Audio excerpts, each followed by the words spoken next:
Hello children, welcome to Ritu ma'am's online class. प्यारे बच्चों, आज हम आपकी कक्षा चौथी की हिंदी की पाठ्य पुस्तक झिलमिल के पाठ 5 गुब्बारे पर चीता को पढ़ेंगे और चर्चा भी करेंगे। तो बच्चों, सबसे पहले इस पाठ में दिए हुए चित्रों को देख लेते हैं। देखो, यह सबसे पहला चित्र है पाठ में दिया हुआ। देखो, इस चित्र में आपको क्या नजर आ रहा है? कुछ विद्यार्थी हैं जो बातें करते हुए या तो विद्यालय जा रहे हैं या फिर विद्यालय से आ रहे हैं। अब अगले चित्र की ओर चलते हैं। देखो बच्चों, यह चित्र आपको कहाँ का नजर आ रहा है? ऐसा तो सर्कस में लगा हुआ होता है टेंट, है ना? इस तरीके का। चलो अब एक और चित्र देखते हैं। अरे यहाँ पर देखो, जैसा कि पाठ का नाम ही था कि गुब्बारे पर चीता, ये तो वाकई में गुब्बारे पर चीता है और एक बच्चा भी है। यह स्टोरी तो बहुत ही मजेदार होगी, है ना बच्चों? चलो पढ़ते हैं इस स्टोरी को, अर्थात इस कहानी को, और जानते हैं कि गुब्बारे पर चीता और वह बच्चा कैसे आया। देखो बच्चों, शुरू करते हैं। मैं तो जरूर जाऊंगा, चाहे कोई छुट्टी दे या ना दे। बलदेव सब लड़कों को सर्कस देखने चलने की सलाह दे रहा है।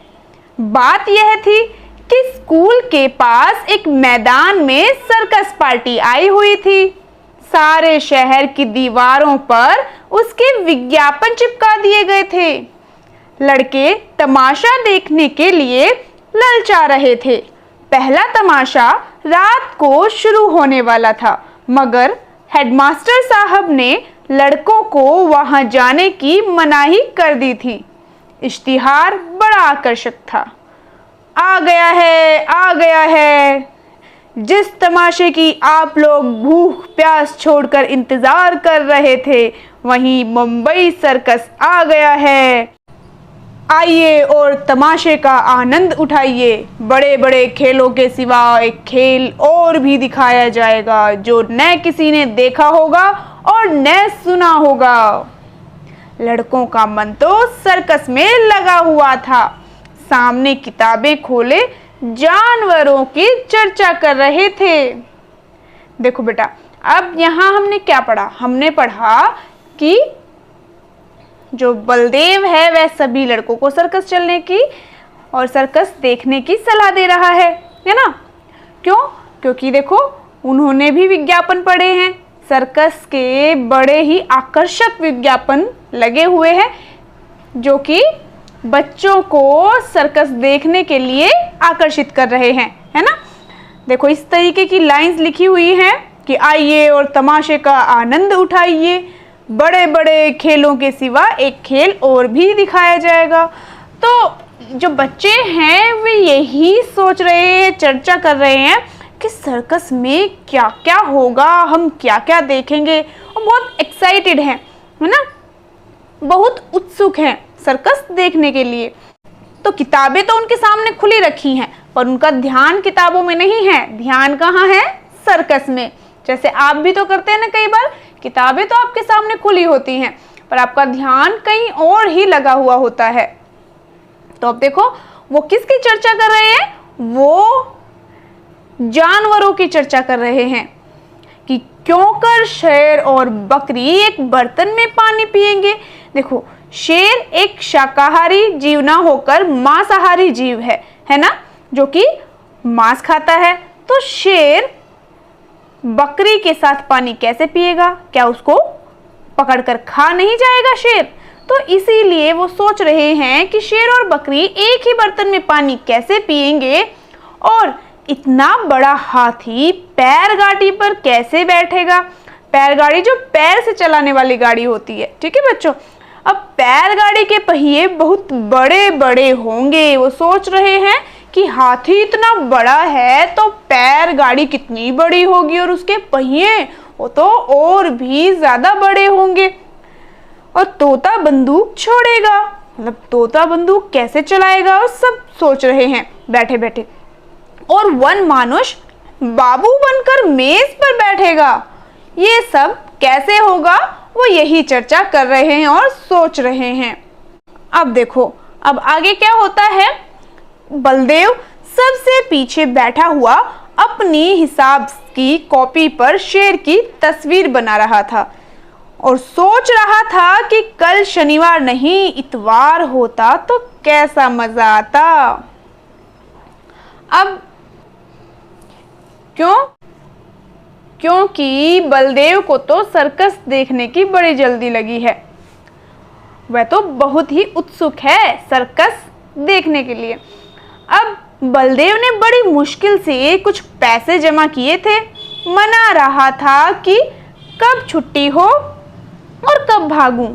हेडमास्टर साहब का हुक्म सुनकर वह आपे से बाहर हो गया। छुट्टी होते ही वह बाहर मैदान में निकल आया और लड़कों से बोला, मैं तो जाऊंगा, जरूर जाऊंगा, चाहे कोई छुट्टी दे या ना दे। अब देखो, यहाँ हमने चित्र देखा था ना, यह ऊपर, तो इस चित्र में देखो यह बात कर रहा है ना अपने मित्रों से। यह बोल रहा है, क्या बोल रहा है कि मैं तो जरूर जाऊंगा, कि कोई छुट्टी दे ना दे, मुझे तो जरूर जाना है। तो यह कौन है? यह है बलदेव। अब देखो आगे क्या होता है बच्चों।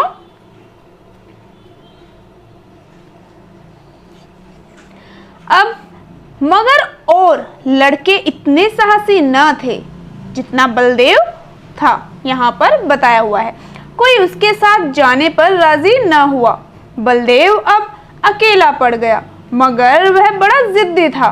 दिल में जो बात बैठ जाती उसे पूरा करके ही छोड़ता था। शनिवार को और लड़के तो मास्टर जी के साथ गेंद खेलने चले गए। बलदेव चुपके से खिसक कर सर्कस की ओर चला। वहां पहुंचते ही उसने जानवरों को देखने के लिए 10 रुपए का टिकट खरीदा और जानवरों को देखने लगा। इन जानवरों को देखकर बलदेव मन में बहुत झुंझलाया। वह शेर है, मालूम होता है महीनों से इसे मलेरिया बुखार आ रहा हो। वह भला क्या 20 हाथ ऊंचा उछलेगा। और यह सुंदरवन का बाघ है, जैसे किसी ने इसका खून चूस लिया हो, मुर्दे की तरह पड़ा है। वाह रे भालू, भालू है या सूअर, और वह भी जैसे मौत के चंगुल से निकल भागा हो।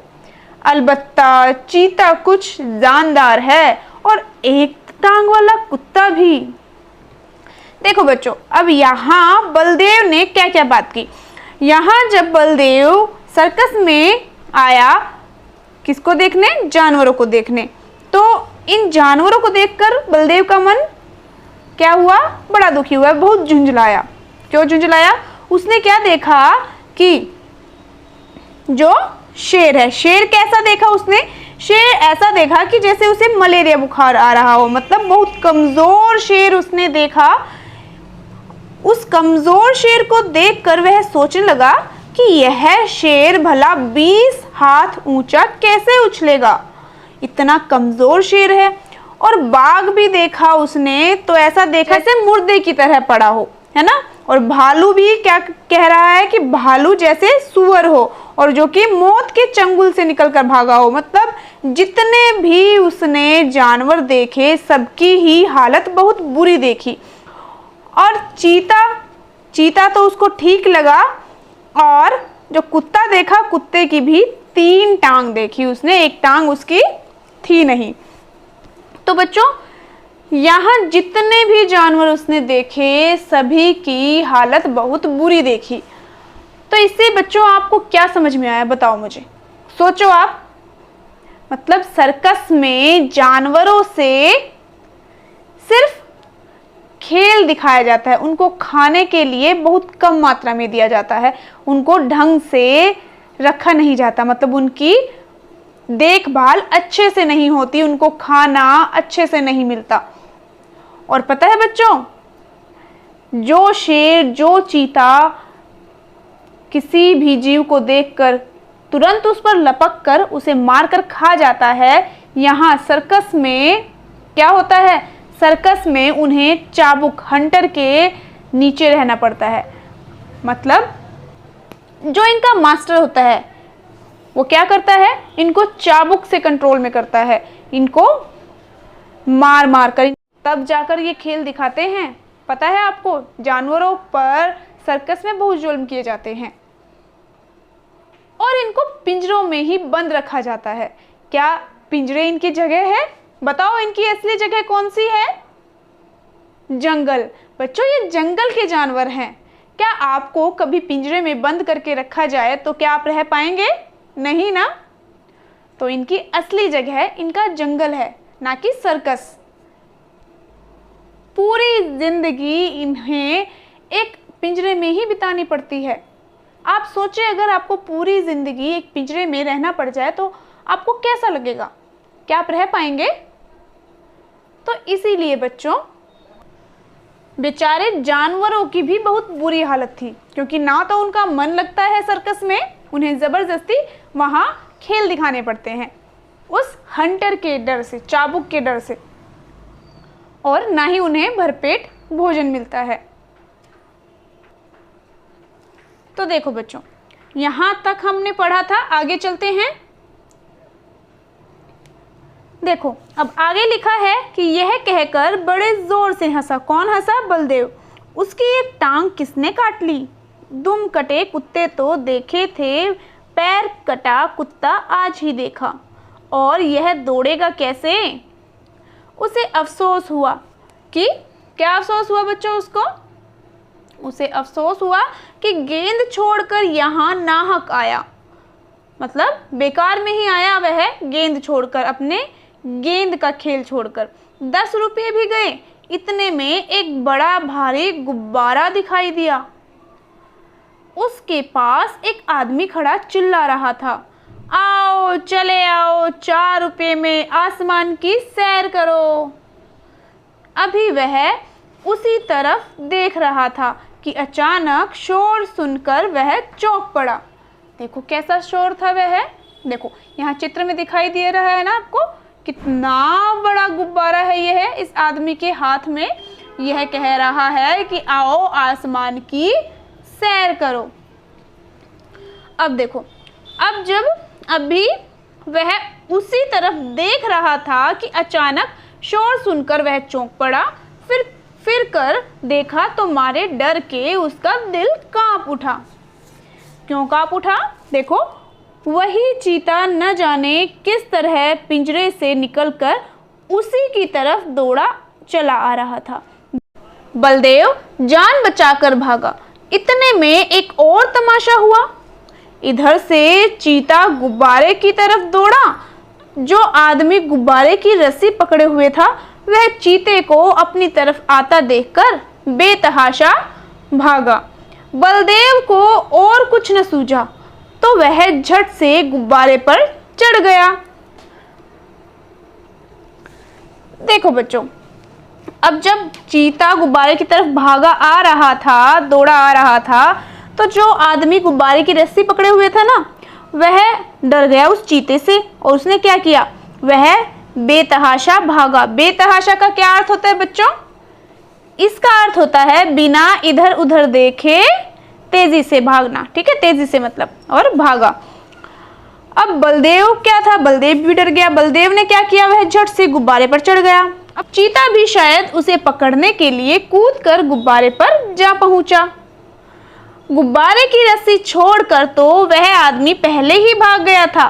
वह गुब्बारा उड़ने के लिए बिल्कुल तैयार था। रस्सी छूटते ही वह ऊपर उठा। बलदेव और चीता दोनों ऊपर उठ गए। बात की बात में गुब्बारा ताड़ के बराबर जा पहुंचा। ताड़ मतलब जो ताड़ का वृक्ष होता है ना, बहुत ऊंचा होता है, तो ताड़ के बराबर मतलब उस वृक्ष की लंबाई के बराबर तक जाकर पहुंच गया फटाक से। बात की बात में मतलब कुछ ही क्षण में। अब नेक्स्ट पेज पर चलते हैं। देखो बच्चों, यह है वह गुब्बारा जिस पर बलदेव चढ़ गया था और वह चीता भी चढ़ गया। अब बलदेव ने एक बार नीचे देखा तो लोग चिल्ला चिल्लाकर उसे बचने के उपाय बतलाने लगे, मगर बलदेव के तो होश उड़े हुए थे। क्यों? क्योंकि चीता भी उसी गुब्बारे पर चढ़ गया था और उसी के साथ था। उसे डर था कि कहीं वह उसे खा ना जाए। उसकी समझ में कोई बात न आई। जो जो गुब्बारा ऊपर उठता जाता था, चीते की जान निकली जाती थी। अब चीता क्या, देखो चीता कैसे खाए उसे, चीते की खुद जान निकली जा रही है, वह खुद डरा हुआ है। उसकी समझ में ना आता था कि कौन मुझे आसमान की ओर लिए जाता है। वह चाहता तो बड़ी आसानी से बलदेव को चट कर जाता, मगर उसे अपनी ही जान की फिक्र पड़ी हुई थी। सारा चीतापन भूल गया था। आखिर वह इतना डरा कि उसके हाथ पांव फूल गए और वह फिसल कर उल्टा नीचे गिरा। जमीन पर गिरते ही उसकी हड्डी पसली चूर चूर हो गई। अब तक तो बलदेव को चीते का डर था, अब यह फिक्र हुई कि गुब्बारा मुझे कहाँ लिए जाता है। देखो चीता तो गिर गया ना नीचे, अब तो सिर्फ बलदेव है। वह एक बार घंटा घर की मीनार पर चढ़ा था। ऊपर से उसे नीचे के आदमी खिलौने से और घर घरौंदे से लगते थे, मगर इस वक्त वह उससे कई गुना ऊंचा था।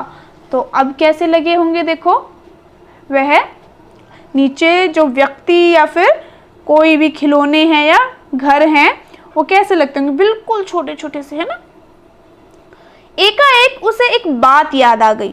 उसने किसी किताब में पढ़ा था कि गुब्बारे का मुंह खोल देने से गैस निकल जाती है और गुब्बारा नीचे उतर आता है, मगर उसे यह न मालूम था कि मुंह बहुत धीरे धीरे खोलना चाहिए। देखो बच्चों, अगर एकदम से हवा निकल जाएगी तो क्या होगा, एकदम से नीचे गिर जाएगा बलदेव, है ना। गुब्बारे की अगर हवा निकल जाएगी तो वो नीचे आ जाएगा ना, एकदम से नीचे गिर जाएगा गुब्बारा। उसने एकदम उसका मुंह खोल दिया और गुब्बारा बड़े जोर से गिरने लगा। जब वह जमीन से थोड़ी ऊंचाई पर आ गया तो उसने नीचे की तरफ देखा, दरिया बह रहा था। फिर तो वह रस्सी छोड़कर दरिया में कूद पड़ा और तैर कर निकल आया। कौन? बलदेव। देखो बच्चों, बलदेव भी इसी तरह बच गया कि दरिया था, अदरवाइज जमीन होती तो क्या होता, उसकी भी हड्डी पसली एक हो जाती बलदेव की, है ना बच्चों। तो यह थी कहानी गुब्बारे पर चीता। बड़ी ही मजेदार कहानी थी, है ना बच्चों। कहानी किसने लिखी है? मुंशी प्रेमचंद जी ने। बहुत ही मशहूर लेखक हैं ये मुंशी प्रेमचंद जी। इनकी कहानियाँ बहुत ही अच्छी होती हैं। तो बच्चों, आज हमने यह पाठ पढ़ा है, इससे अगली कक्षा में इसका अभ्यास कर लेंगे, ठीक है। और बाकी सब्जेक्ट्स की वीडियोस भी आपको देखनी है, उनकी भी ऑनलाइन स्टडी करनी है, तो आप मेरे channel educational vibes with Ritu Malik an educator पर जाकर देख सकते हैं और अपनी ऑनलाइन स्टडी जारी रख सकते हैं। और बच्चों, अगर आपने अब तक मेरे चैनल को सब्सक्राइब नहीं किया है तो चैनल को सब्सक्राइब ज़रूर करें और उसी के साइड में जो बेल आइकन है उसको ज़रूर प्रेस करें, ताकि मेरी आने वाली सभी वीडियोस की नोटिफिकेशंस आपको मिलती रहे। तो फिर मिलते हैं नेक्स्ट वीडियो में, तब तक के लिए बाय बच्चों।